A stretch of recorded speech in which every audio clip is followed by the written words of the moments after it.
What if your baby was crying uncontrollably and the entire world around you chose to look away? Rachel hadn't slept in 2 nights. Her arms ached, her eyes burned, and on that crowded airplane, her baby's cries weren't just noise, they were silent screams for help she no longer had the strength to ask for. Passengers turned their heads. Flight attendants sighed. No one moved, except him, a stranger in a crisp suit, a man who didn't offer pity but presence. He held her baby as if he'd known loss. He looked at her not like a problem, but a person. Would you trust someone like that? When you're at your lowest, when even your reflection doesn't recognize you, could you accept a hand reaching out, not to judge, but to understand? This isn't a love story. It's a story about compassion in unexpected places, about what it means to fall apart in public and be met with gentleness instead of shame. If you've ever been on the edge and hoped someone might notice this story is for you, like, share, and subscribe to Shining Stories, because sometimes the smallest gestures rewrite the biggest chapters. Now, let's begin. The crying echoed through the cold, sterile air of Terminal B like a wounded animal, cutting through the buzz of rolling luggage and intercom announcements. Rachel Whitman stood near Gate 18, swaying gently back and forth with her 9-month-old son, Caleb, pressed tightly to her chest. His cries were raw, desperate, almost primal, and she could feel the stares. Those familiar, sharp stares. Not again, she thought, squeezing her eyes shut for a moment. The last thing she needed was another public meltdown, but Caleb was tired, hungry, overstimulated, just like she was. A man nearby muttered something under his breath. She didn't hear the words, but she didn't need to. The tone said enough. She offered a quiet, "I'm sorry," even though she knew it wouldn't matter. People weren't interested in explanations. They wanted peace, silence, order. Not a mother with a screaming baby and a worn-out duffel bag that looked like it had seen better days because it had. Rachel hadn't eaten since the night before. She had saved the last of her change for a bottle of milk Caleb promptly refused, too distracted by the chaos around him. Her own hunger didn't matter anymore. It hadn't for months. There was a time when airports had felt magical to her. The whir of planes, the people in suits with clean shoes, the overpriced coffee. Now it just felt like survival. One more space she didn't quite belong in. She tried humming softly, a lullaby her mother used to sing. Golden slumbers kiss your eyes. Smiles await you when you rise. Her voice cracked halfway through, choked by exhaustion and the pressure building in her chest. She looked down at her baby. His tiny fist clutched her sweatshirt. His cheeks were red and wet. He looked so much like his father, a thought that came uninvited and lingered too long. She looked around for a seat. The terminal was nearly full. A flight to Denver had just been delayed and people were slumped into every available spot, except one, seat 23C. A man sat alone, a few rows down, his laptop closed on his lap. He looked out of place, not just because of his clean-cut navy blazer or the expensive watch visible beneath his sleeve. It was the way he was still calm, watching. Rachel hesitated, not because she recognized him, but because sometimes, even when the world feels like it's closing in, something tells you where to go. She adjusted Caleb on her shoulder and walked toward the empty seat beside him. "Is this taken?" she asked, her voice quieter than she meant. He looked up. His eyes were a deep blue, not cold, not amused, but aware.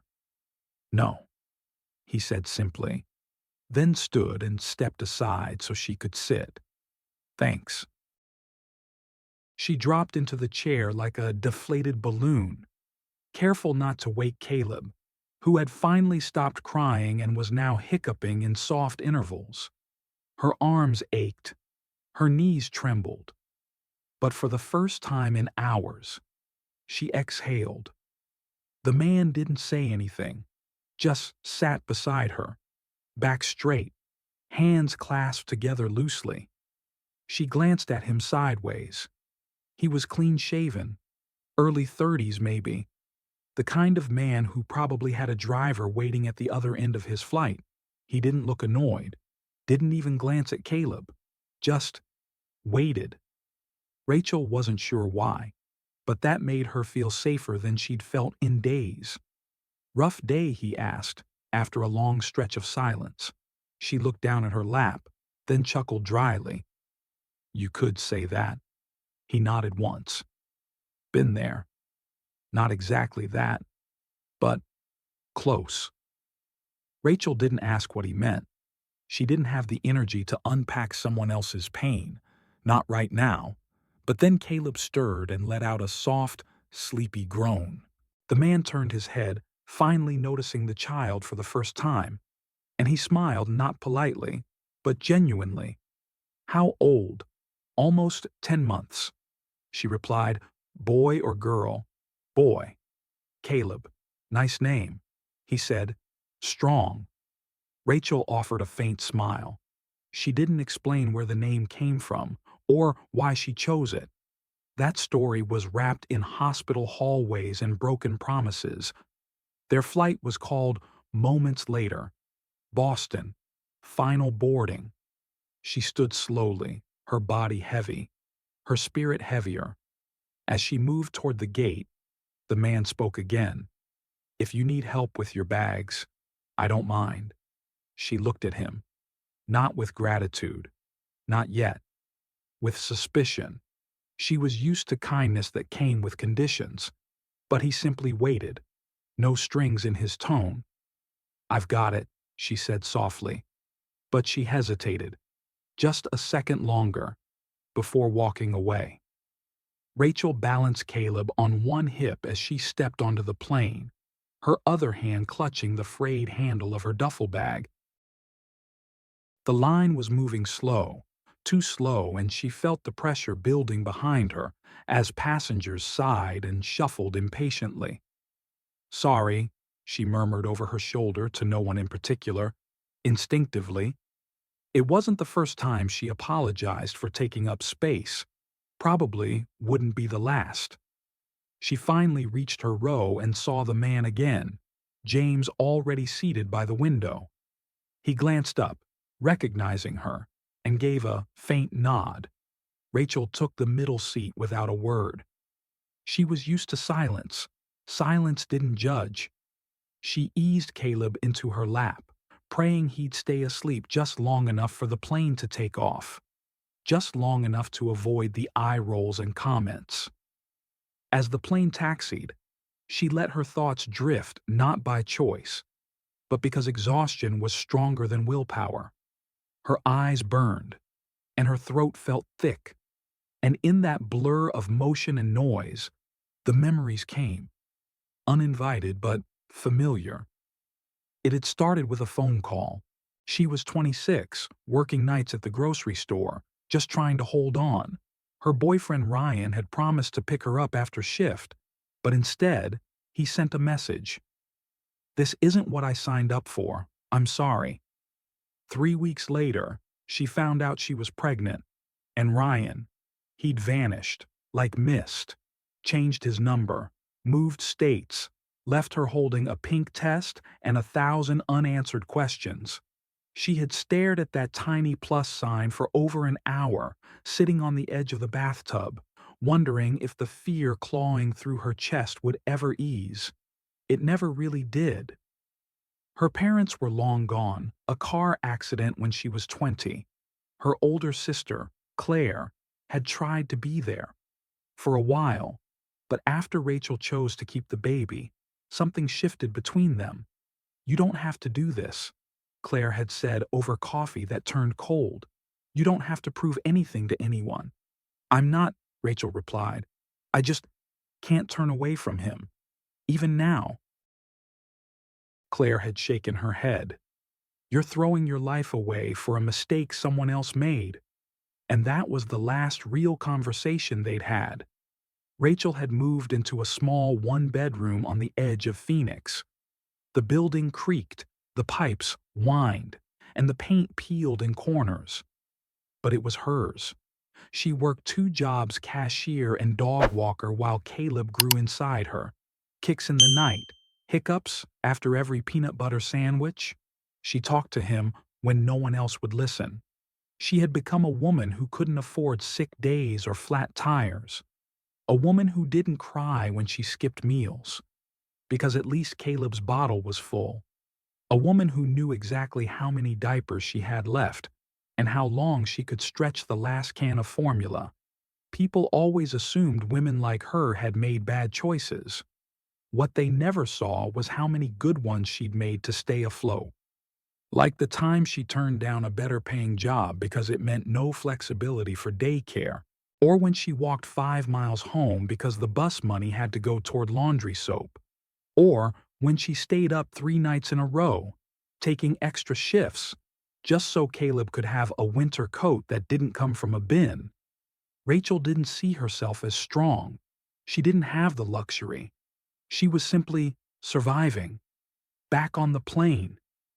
The captain's voice crackled overhead. Caleb stirred. Rachel reached for his blanket, soft, worn, with a fading duck pattern, and tucked it under his chin.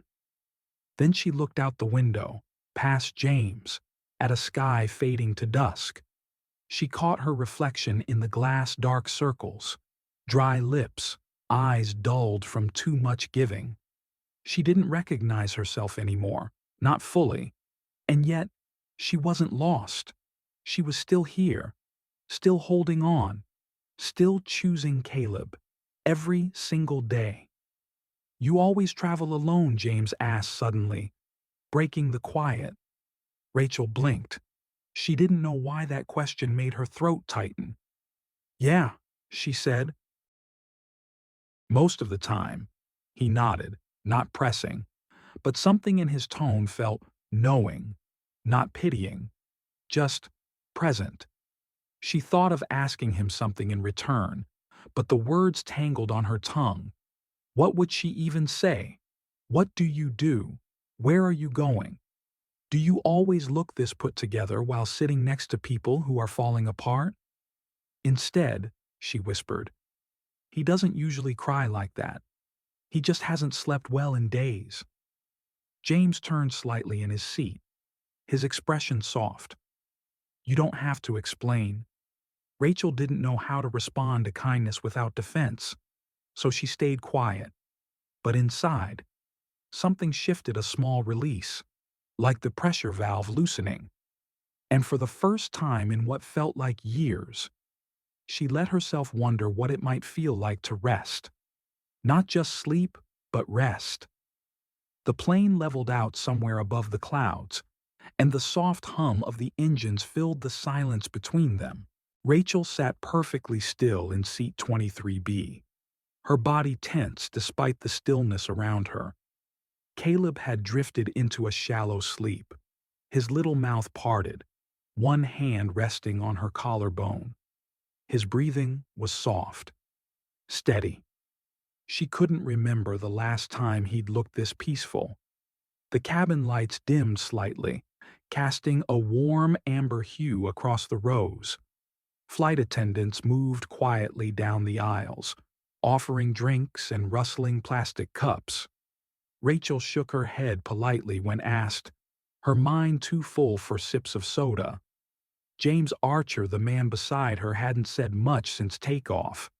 He'd offered a smile when she buckled Caleb in, a brief glance when the baby stirred, but otherwise kept to himself. Yet, there was something in the way he sat, attentive but unintrusive, that made Rachel acutely aware of his presence. She turned to him after a while, her voice barely above a whisper. Are you heading home? James looked up from the small, leather-bound notebook he'd been scribbling in. His pen paused mid-word. "No," he said. "Business trip." "Oh, you visiting someone," she replied vaguely. "My sister." He nodded slowly. "Haven't seen her in a while." "2 years," Rachel said. "She's getting married. I was invited out of guilt, not love." James didn't flinch, just listened, eyes steady. Rachel sighed, then laughed quietly, almost to herself. "Sorry, that's probably more than you wanted to know." "I don't mind," he said, gently closing his notebook. "Sometimes it's easier talking to strangers." She looked at him, then really looked. His clothes were crisp, but not flashy. His hair neatly combed, but a little out of place near the ear, like he'd been running a hand through it all day. His hands were clean, nails short, with a small scar across his left knuckle, the kind of scar that came from childhood bikes or stubborn kitchen drawers. There was something about him that felt both polished and worn, like a man who had seen things but didn't speak of them. "I didn't catch your name," Rachel said, feeling braver than usual. "James." "Rachel." He smiled. "Nice to meet you." "Rachel?" She shifted slightly, feeling Caleb press closer into her chest, a weight she both cherished and carried like armor. James watched the baby for a long moment before speaking again. "He's beautiful." "Thanks." "His name's Caleb." James looked away for a second, as if tasting the name silently.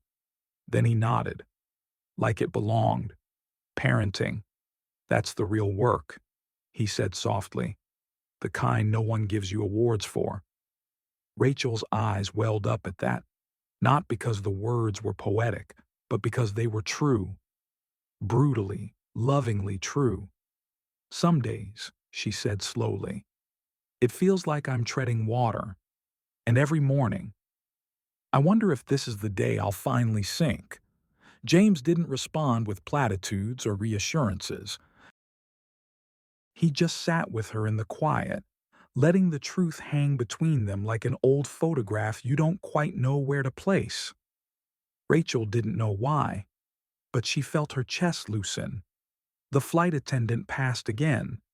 This time, James ordered black coffee. Rachel hesitated, then asked for water. When the drinks came, James handed her a napkin she didn't ask for. On it, in small, careful script, was a quote: "Be kind. For everyone you meet is fighting a battle you know nothing about." Ian McLaren.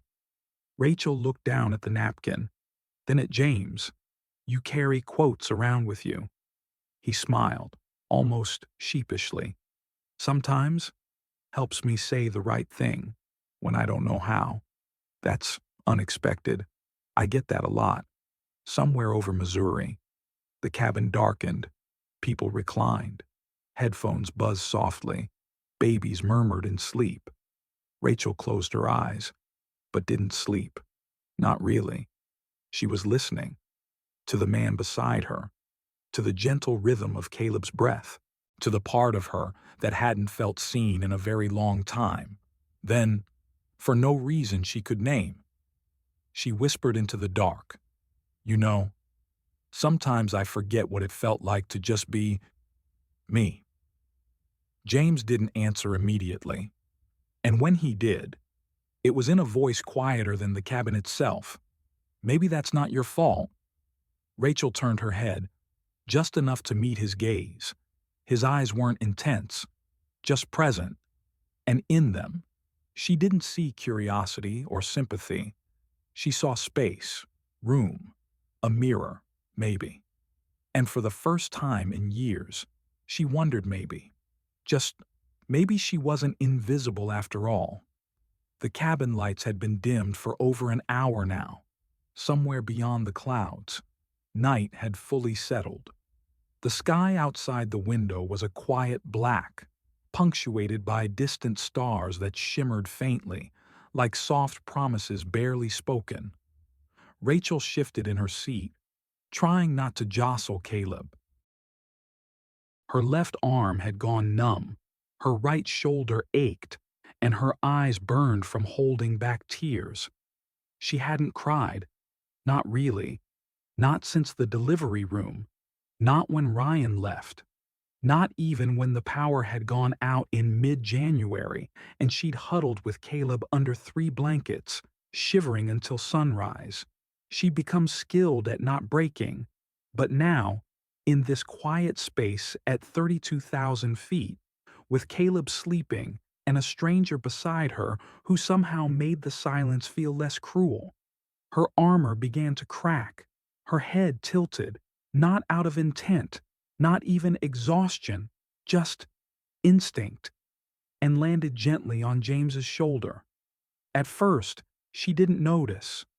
The moment was feather-light, almost accidental, but James didn't flinch, didn't shift. He simply looked down for a second, just enough to see a few strands of her hair resting against his blazer, and exhaled. A small breath, a meaningful one. Rachel didn't stir. Her breathing grew deeper. Caleb murmured in his sleep, but didn't wake. James turned his gaze back forward. The window reflected his own face faintly, framed now by a woman and a child who had no idea who he really was. And for the first time in a long while, he felt still. Not the kind of stillness that came from wealth or success or long meetings in tall offices, but the kind that whispered, "This is what matters." He glanced down at Caleb's chubby fingers, curled into Rachel's sweater. Then, at Rachel, her face soft in sleep, lines of fatigue fading slightly under the warm cabin light. She looked nothing like the polished women he often met at charity galas or investor dinners. And yet, something about her felt truer than any of them. There was quiet resilience in her expression, a kind of brave tenderness, like someone who had been disappointed again and again, and still chose to show up. James shifted slightly, not to move away, but to settle deeper. His mother would have loved Rachel, he thought suddenly. That was a strange thing to think, and it startled him. Maria Archer had raised him alone in a walk-up apartment above a nail salon in Pittsburgh. She had scrubbed floors by day and waited tables by night. She never remarried, never had time. She once told him, "James, the strongest people you'll ever meet are the ones who've had to make peace with being invisible." He hadn't understood that at 8 or 15. But he understood it now, staring at a sleeping woman who carried her life in a single duffel bag and still somehow made space for love. Rachel stirred slightly. Her lips parted. A soft, unconscious sigh escaped. James didn't move. Instead, he closed his eyes, just for a moment, and for the first time in a very long time, allowed himself to rest, too. The flight continued in silence. Outside, the moon cast silver shadows across the wings. Inside, an unspoken moment unfolded. No grand gestures, no romance movie soundtrack, just the quiet miracle of two people leaning into the same breath, not because they were in love, not yet, but because something had started. When the turbulence began, it was mild, a gentle rock. Rachel blinked awake, confused, disoriented. She realized she was leaning on someone warm, steady. "Oh my God," she whispered, sitting up quickly, cheeks burning. "I'm so sorry. I didn't mean to. I just—" James turned to her, completely unbothered. "You were tired," he said simply. "Don't apologize for being human." Rachel clutched Caleb instinctively. He was still sleeping. Thank God. Her voice came out rough. "I'm not used to that." To what? Letting go. Even for a second. James studied her for a long beat. Then, very gently, said, "Maybe that's what strength really is. Not holding on all the time, but knowing when to let someone share the weight. Rachel didn't know what to say to that. It was too real, too close, so she just nodded, quietly. And for a few minutes more, they sat side by side, not speaking, but breathing the same silence, the kind that no longer felt empty. Caleb woke with a start. It was the kind of sharp, breathless cry that startled even Rachel before she was fully conscious. She had dozed off again, not deeply, just enough to lose track of the cabin around her. The lights were dim, the plane cruising smooth, but her son's sudden wail cut through the quiet like a blade. She fumbled, gently bouncing him in her arms. "Shh, baby. It's okay. It's okay. Mama's here." Caleb arched his back and cried harder, his small fists flailing. Rachel's anxiety surged. People were already beginning to stir the annoyed shift of bodies, the inevitable turning of heads. She could feel it coming. The judgment, the heat of it, pressing into the back of her neck like a silent accusation. "I'm sorry," she whispered again to no one in particular, voice cracking. Beside her, James moved.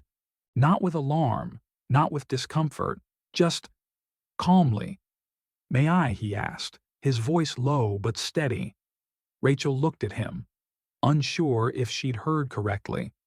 "With Caleb," he clarified. "If you're okay with it, sometimes a different rhythm helps." She hesitated. Every instinct told her to protect, to pull in, to not trust so easily.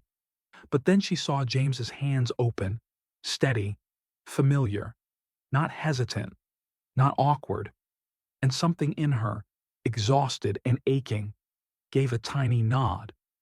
"Okay," she said, her voice barely audible. James took Caleb into his arms like he'd done it 1,000 times before. It wasn't the way he held him that surprised Rachel. It was the way Caleb responded within seconds. The baby's cries softened into quiet whimpers. James shifted his weight slightly, cradling Caleb against his chest, and began to hum. Not a tune Rachel recognized, but something soft and rhythmic, almost like the rise and fall of waves. His large hand moved in gentle circles on Caleb's back. Up, pause, down. The baby let out a long breath and, just like that, fell asleep. Rachel blinked. "How did you?" she asked, more in awe than confusion. James glanced down at Caleb, then smiled softly. "My sister has twins. I've had practice." He didn't elaborate, and Rachel didn't push. But something in the way he said it felt layered, like there was more behind those words than he let on. Still, the gratitude welled up in her chest like something hot and sudden. "Thank you," she whispered. "I haven't seen him calm that fast in weeks." James didn't look smug or proud, just content. "It's okay to let someone help," he said. Rachel nodded, slowly. "I'm just not used to it." She watched as James continued to hold Caleb, adjusting his position slightly to better support the baby's neck. The image hit her harder than she expected. This man, a stranger now, had her son sleeping on his chest. His perfectly tailored jacket was already creased, a damp spot forming near his collar from Caleb's soft drool. Yet he didn't flinch. He didn't reposition. He didn't care. Rachel's throat tightened, not from fear, from the startling realization that she felt safe, not judged, not pitied, just safe. "Do you travel a lot?" she asked, trying to distract herself from the lump rising in her throat. James nodded. "Too much sometimes. For work." "Yes," he said simply. "What do you do?" There was a pause, not long, but just noticeable enough. "Business consulting," he said, eyes still on Caleb. Rachel tilted her head slightly. "Sounds vague." He chuckled. "It is, on purpose." She gave him a mock suspicious glance. So you're either CIA or a yoga instructor. I prefer mysterious humanitarian, he said with a grin. She laughed, the sound surprising even to her. A short, real laugh, not the tired one she gave to Caleb in the grocery store checkout line. For a moment, she let herself forget the motel reservation, the unpaid bills, the way her sister's voice had sounded flat and reluctant on the phone. For a moment, it was just this: a baby, a man, a stranger, and her floating above the world in a pocket of peace. Across the aisle, a flight attendant passed and did a subtle double take when her eyes landed on James. Her professional smile faltered, but only for a second. Then she kept walking. Rachel noticed. She turned to James, one brow raised. Do you know her? James shrugged, too casually. No. Why she looked at you like you're famous. Or like I forgot to return my tray table, he joked. But Rachel didn't let it go. She filed it away not out of suspicion. Not yet. But curiosity had been planted. And if there was one thing motherhood hadn't taken from her, it was the ability to read between silences. The lights dimmed further as the pilot announced they'd begin their descent in about 35 minutes. James handed Caleb back to her, carefully, and the weight of her child settled into her arms again, warm, breathing, safe. Rachel held Caleb close, but found herself watching James. There was something about his hands, the way he moved, the way he listened more than he spoke, the way he didn't just see her, he saw through her. And while she didn't know who he really was yet, she was starting to believe he might just be someone worth knowing. The seatbelt sign chimed on. Rachel blinked toward the cabin lights as the captain's voice buzzed through the intercom, low and calm. We'll begin our descent into Boston shortly. Please ensure your seats are in the upright position. Her arms tightened around Caleb. He was still asleep, his little body soft against her. Outside the window, city lights began to flicker in the distance, a map of orange and white lights stitched across the dark landscape below. Rachel wasn't ready to land. Not yet. Not because of Boston. Not because of her sister, but because something had happened mid-air quiet, unspoken, and she didn't know how to hold it once they touched down. James sat beside her, unusually quiet, his eyes on the skyline. Rachel stole a glance at him. He looked the same: clean lines, calm face, that quiet steadiness. But something about him now felt different, not in what he'd done, but in what he hadn't said. Her fingers brushed over Caleb's blanket. The hum of the engines filled the silence. You never said what kind of business you're in, she said gently. James smiled without turning. I didn't. Do you always answer questions with riddles? He finally looked at her. Only when I think the truth might get in the way. Rachel raised an eyebrow. Of what? Of being seen. She stared at him a beat longer. Her heart pulled in two directions, curiosity and warning. One saying lean in, the other saying pull away. She didn't respond. The plane landed with a soft bump and a long sigh. People began to move immediately, rustling coats, snapping open overhead bins, muttering about meetings and connections. Rachel stayed seated, waiting for the crowd to thin. James didn't move, either. Caleb stirred in her arms, blinking awake with a yawn and a soft cry. Rachel kissed his forehead. We're here, sweet boy. She stood, adjusting her bag, one hand supporting Caleb.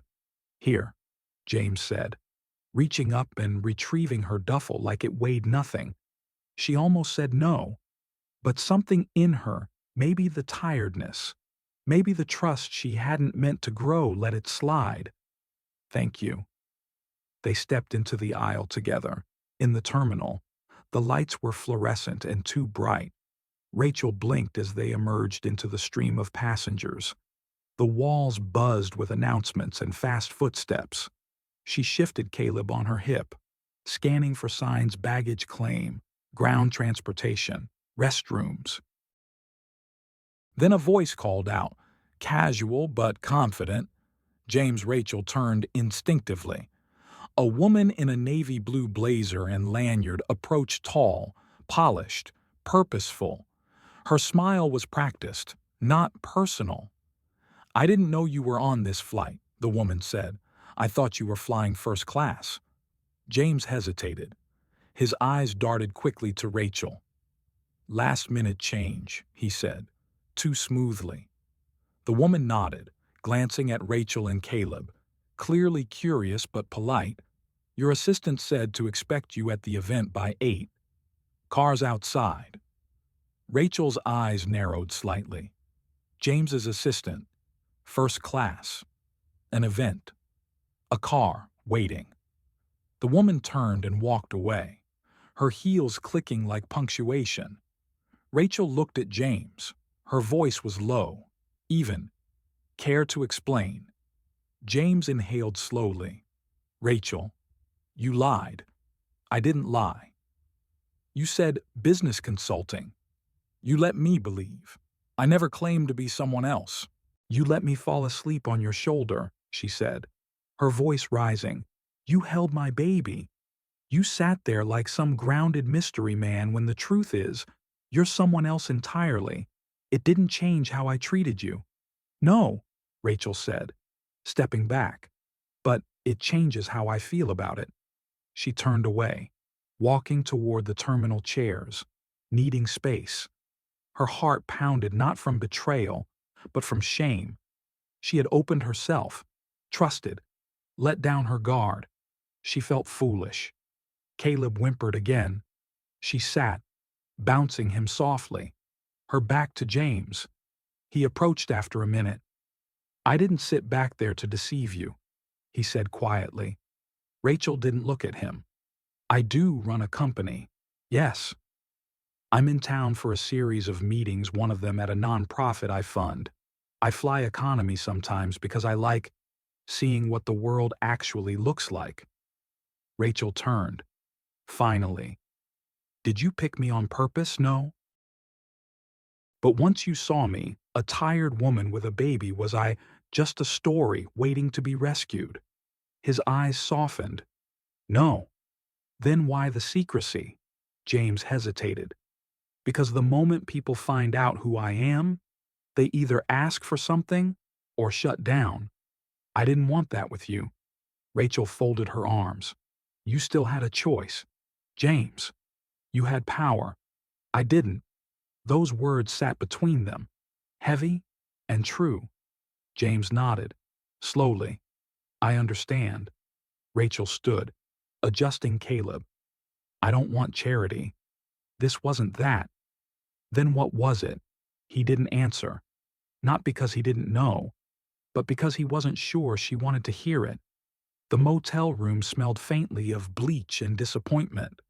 Rachel closed the door with the quietest click she could manage, careful not to wake Caleb, who had finally fallen back to sleep in her arms after a long, uneasy ride from the airport. She stepped past the frayed curtain, past the chipped dresser, past the buzzing mini-fridge humming like a tired old man. She laid Caleb down gently on the single double bed, propping a rolled-up towel to keep him from rolling off. Then she sat on the edge of the bed, staring across the room at the mirror above the sink. The reflection wasn't unfamiliar, but it wasn't comforting either. Dark circles, hair matted from the plane, a smudge of dried formula on her sleeve. The kind of tired that ran deeper than the body, that lived in the bones. She swallowed hard. The encounter with James replayed in her head like a bad loop, not because of what he did, but because of what she'd let herself believe. "I don't want charity." She had said that, loud, firm. But what she hadn't said, what she didn't want to admit even now, was that a part of her had hoped desperately hoped that maybe, just maybe, he wasn't too good to be true. That maybe someone like him could see, someone like her really see and not turn away. But now she wasn't sure if she was angry at him or at herself. She stood and walked to the mirror, leaned in. There she was, the woman who had labored alone in a dim hospital room, gripping her own thigh through contractions because there was no hand to hold. The woman who'd learned to stretch a box of mac and cheese into 3 meals. Who'd made a birthday cake out of pancake mix and applesauce because it's what she had. The woman who hadn't asked for help, because help always came with a price. She whispered to her reflection, "Why does being seen always have to feel like being exposed?" The mirror didn't answer, but behind her own eyes, something stirred a memory. 2 years ago, the coffee shop on 6th and Glenmore. Claire had sat across from her, in a pressed blazer and expensive flats, sipping an oat milk latte and talking in that tone, half worry, half judgment. "You don't have to keep this baby, Rachel. You're barely scraping by. You're doing this out of guilt or pride, not logic." Rachel had kept her face neutral. "I'm doing this because I love him. Even before he's born." Claire's mouth had tightened. "That's not enough. Love won't pay rent or health insurance. You're not being strong. You're being reckless." And then Rachel had said the one thing that ended everything: "I'd rather be reckless with love than safe in silence." Claire had stood, left. They hadn't spoken since. Rachel blinked away the sting in her eyes and ran cold water over her wrists. The motel sink creaked in protest. She glanced over at Caleb, still asleep. His legs splayed wide like a starfish, his tiny chest rising and falling. She envied that peace. The ache in her chest grew heavier, not because she wanted luxury, or romance, or a way out, but because she had wanted connection, without agenda, without strings. And the worst part was, James had felt real until he didn't. She heard the buzz of her phone on the dresser, a message from a number not saved in her contacts, but familiar in structure, local. She hesitated before unlocking the screen. "Rehearsal dinner is at 7 tomorrow. You're still coming to the wedding?" "Right." Rachel stared at the words for a long time. No emojis, no warmth. But the fact that Claire had texted at all, that was something. She started typing a reply, deleted, typed again, settled on yes. "I'll be there." She hit send, then lay down beside Caleb, pulling the thin motel blanket over both of them. She didn't cry. She didn't sleep right away either. She just stared at the ceiling, wondering if it was worse to be seen and misunderstood or never seen at all. The knock on the door was soft but deliberate. Rachel blinked up from the creased motel blanket, her body stiff, her eyes grainy from a sleep that never quite reached her bones.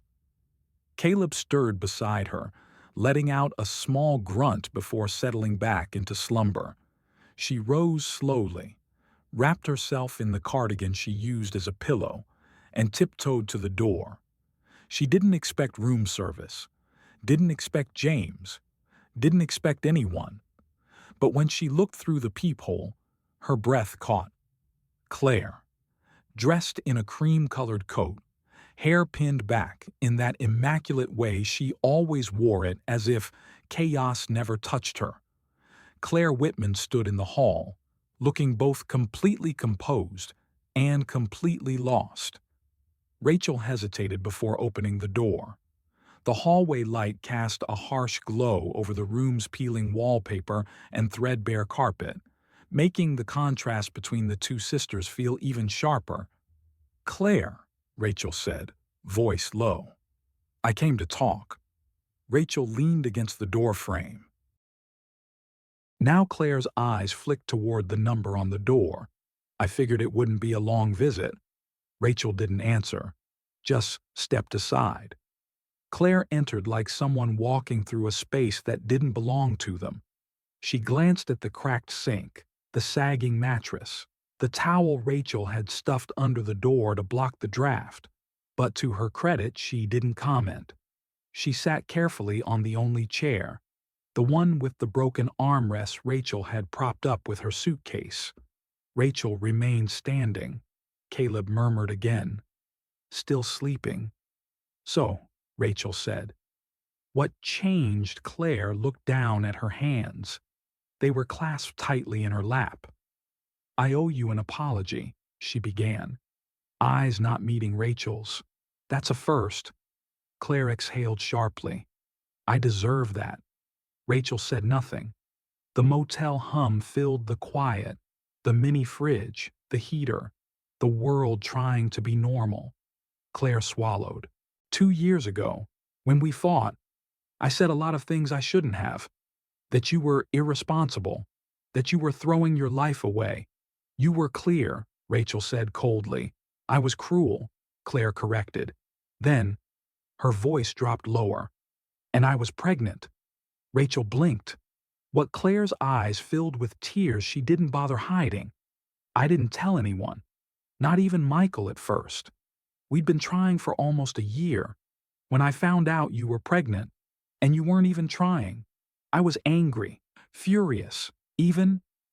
Rachel took a slow step backward, absorbing the words. Claire continued, her voice trembling. I lost the baby 2 weeks after our fight. A miscarriage. At home. Alone. Rachel's throat tightened. Claire, I couldn't face you after that. I didn't want to admit that I was jealous. That I judged you because you had something I couldn't hold on to.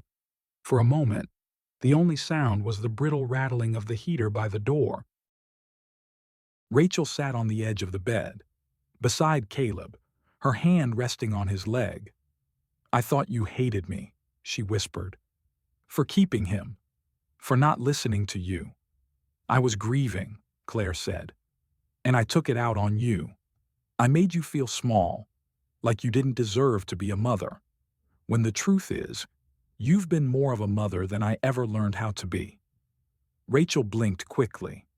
Tears were close, but she was still holding them back.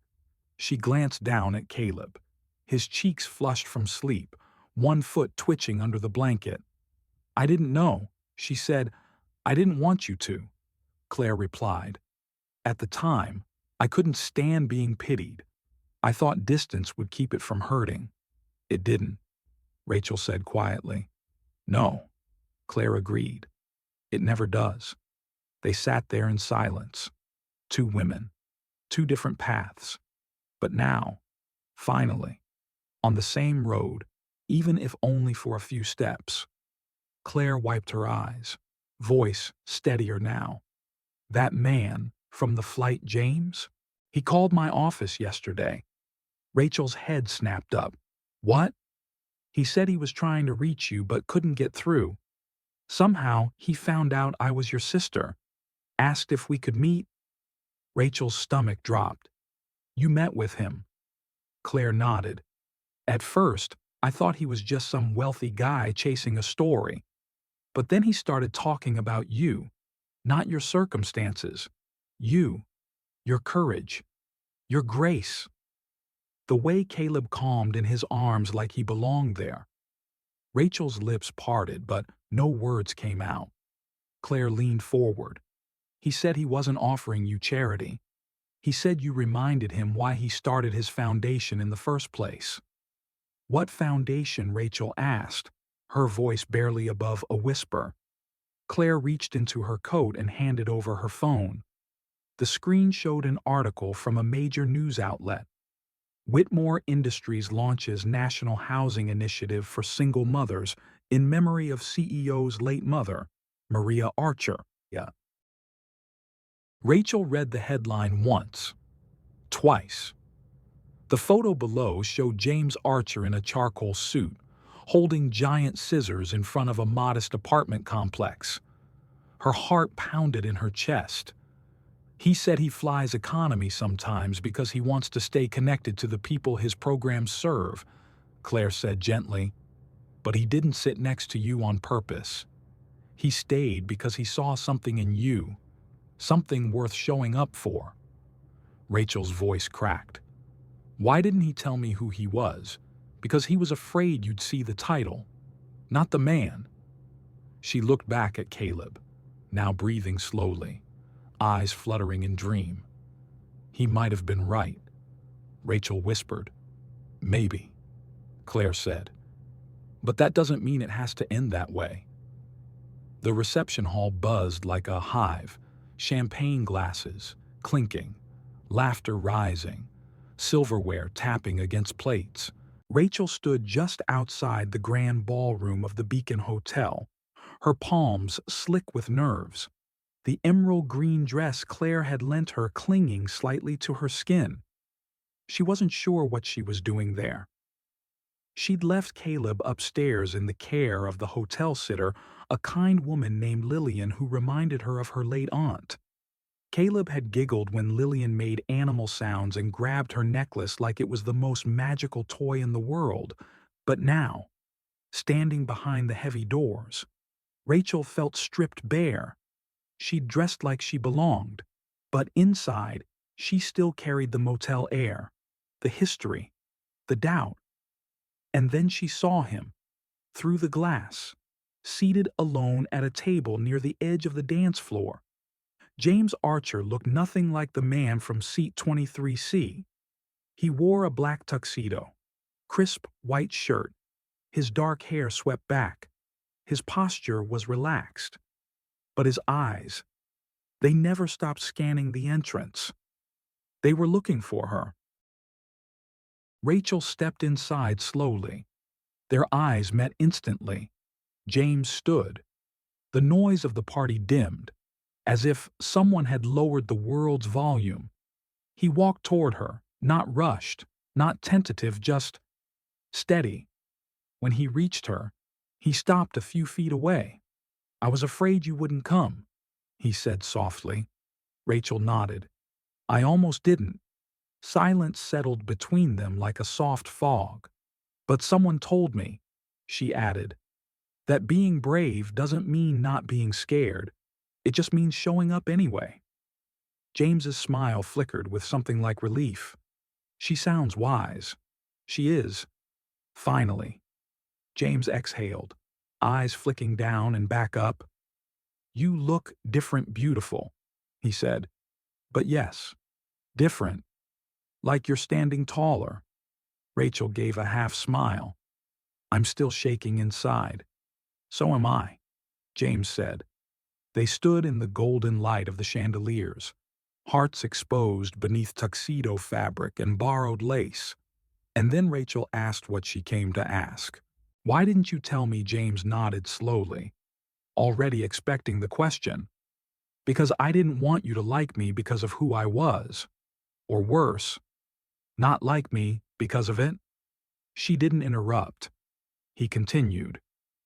"I've spent most of my adult life walking into rooms where people already knew my name, knew my net worth, knew what they could gain from standing next to me. You didn't. You looked at me and saw a man holding your baby. And for the first time in a long time, I got to just be someone." Rachel looked away for a moment, emotions tightening her chest. "But you let me think you were someone else." James stepped closer, voice low but steady.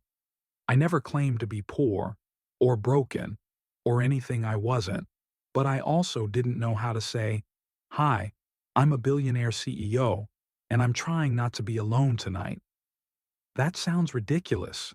She almost laughed. "Almost?" James's voice softened. "I told you my sister had twins. That was true. I told you I travel for business. Also true, but what I didn't say is I started a foundation in my mother's name, Maria Archer. She raised me alone after my father left when I was 7. 3 jobs, 1 pair of shoes between us. Most nights. She went to bed hungry." Rachel's breath caught, I started with nothing, he said. So when I saw you bouncing Caleb, apologizing to strangers, holding yourself together by threads, I didn't see a charity case. I saw her. I saw me. Rachel finally met his eyes. Why me? Because you didn't ask for anything, he said. Because you didn't flinch when I offered help. Because you said no, even when you were drowning. And then later, you let yourself lean on someone. That takes a different kind of strength. Rachel swallowed hard. You don't know me, James. I know enough, he said. I know that Caleb didn't cry in my arms. I know you carry shame that isn't yours. I know you think love has to be earned through suffering, but it doesn't. Her eyes filled. James stepped even closer now, just enough to let his voice drop to a whisper. I don't want to save you, or fix you. I just want to stand beside you. If you'll let me. Rachel didn't speak, not right away. She just looked at him and saw, not the CEO, but the man from seat 23C, who hummed lullabies, who carried diaper bags without flinching, who never once looked at her like she was less. Finally, she said, I'm still not sure what to do with this. James nodded. That's okay. I'll wait. Then he paused. And I meant what I said before. Caleb, I already love him. Not because he's yours, but because he's his own. And somehow, he's ours now, too. If you want that. Rachel's tears broke. And for the first time in years, she didn't feel weak for crying. She felt found. The music drifted through the open doors, soft jazz now, the tempo slow, elegant, the kind that invited a quiet sway more than a show.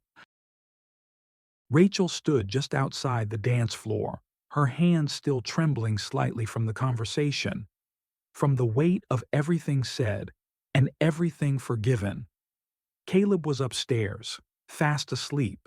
According to the short message Lillian had just texted, he's out like a light, dreaming of flying, maybe, or pancakes.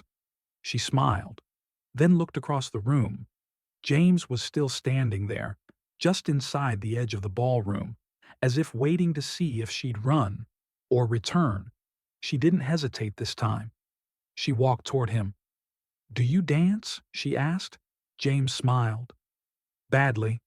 Good, she said, reaching for his hand. Then we'll match. He took her hand gently, like something sacred, not claimed. They stepped onto the floor, unnoticed by most, just another couple among many.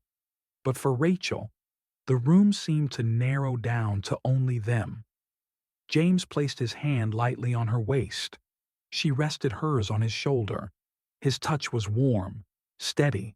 They swayed slowly, the kind of dance without choreography, just movement, just breath, just a rhythm they found together.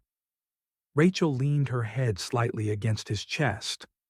Do you believe in second chances? She asked. Not looking up, James didn't answer right away. Then I believe in first real chances, disguised as second ones. She smiled. That's a very CEO thing to say. I'll take that as a compliment. They danced in silence for a while. The lights dimmed to a golden hue. Laughter echoed from nearby tables. Glasses clinked again. The scent of roses and champagne lingered in the air. But Rachel, for the first time in years, wasn't thinking of bills or diapers or being watched. She wasn't worrying about who was judging her or what she was lacking.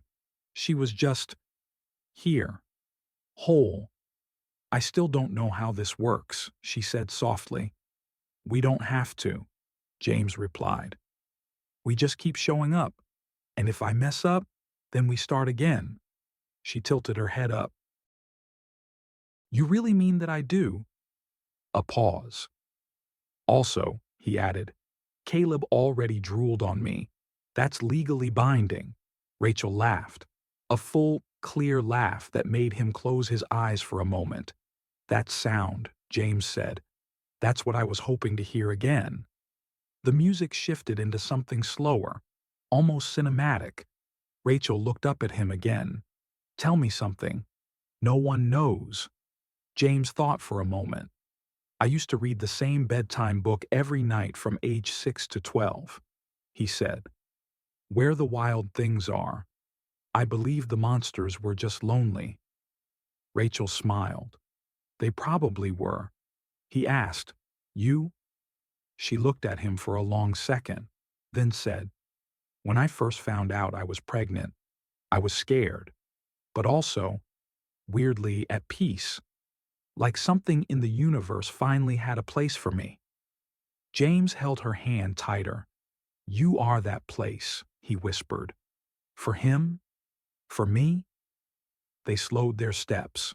The song faded into applause from the other end of the ballroom, where Claire was now giving a short toast. Rachel caught her sister's glance. Claire smiled, raised her glass toward her, not to celebrate a decision made, but a journey survived. Rachel blinked once, slowly, then nodded, later that night, in the quiet corridor outside the elevators. James reached for her hand again. You don't owe me anything, he said. I know, but I'd like to be there. For whatever's next. Rachel looked up at him. You already are. The elevator door chimed. They stepped inside together, side by side. No promises written in the stars. Just two people who met by accident, chose to listen, and decided that maybe, just maybe, some strangers aren't strangers at all. Upstairs, Caleb dreamed of clouds and lullabies, and maybe, just maybe, of a world that held him gently. Sometimes, the smallest gestures reveal the truest hearts. A shoulder offered on a plane. A baby soothed without judgment. A woman brave enough to love, even when the world made her feel unworthy. Rachel didn't ask for pity. She asked to be seen. And James? He saw her not for what she lacked, but for all that she carried in silence. This story reminds us that kindness does not require wealth, but power. True power lies in choosing to uplift someone when you could have walked away. And perhaps, most of all, it asks us to question the quiet ways we, too, judge. How many Rachels have we passed by? How many Jameses are hidden behind titles we assume we understand? Discrimination doesn't always shout. Sometimes, it whispers through cold glances and lowered expectations. Let's do better. Let's choose to see, to stay, to care. If this story moved you, even just a little, please like, share, and subscribe to our channel. Your support helps us share more stories that heal, challenge, and connect us. We'll be back soon with another voice, another heart, and another moment that just might remind you of your own. Until then, take care of each other, and never underestimate the power of being present.